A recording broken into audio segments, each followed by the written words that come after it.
Biglang nagtakbuhan papalayo ang mga customer sa kainang ito sa Santa Rosa, Laguna matapos magdeklara ng hold up ang isang suspect. Agad na itawag sa command center ng Santa Rosa City ang insidente. Kaya itinutok sa nagaganap na krimen ang lahat ng CCTV sa lugar. Maya-maya lang dumating ang mga responding police at pinalibutan ng tindahan.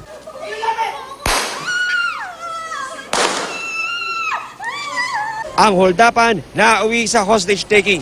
Dito na pinalapit ang SWAT para responde sa banta. Sa huli, napasuko ng mga otoridad ang suspect at nailigtas ang hostage victim.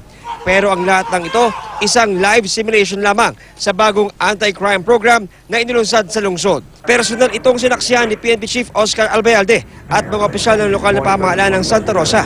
Ang bagong elemento sa anti-crime program na ito, ang papel na ginampanan ng mga cluster leader sa tinatawag na Community Mobilization Program ng PNP at LGU. Mga residente na nakakalat strategically sa buong lungsod na siyang tumawag sa hotline ng bagong bukas na command center.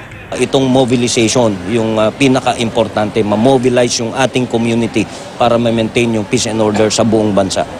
Inilusad din ang kanilang bagong command center na may 1,400 na CCTV cameras, state-of-the-art radio communication at drone na may kakayahang lumipad ng 10 kilometro ang layo para tumugon sa kahit anong emergency. Isang cluster leader, ang hawak niya 20 household na kung saan sila magre-report directly sa amin sa command center kung meron silang namamonitor ng mga krimen na magaganap at maaaring nagaganap na. So in other words, ito ay parang crime deterrent.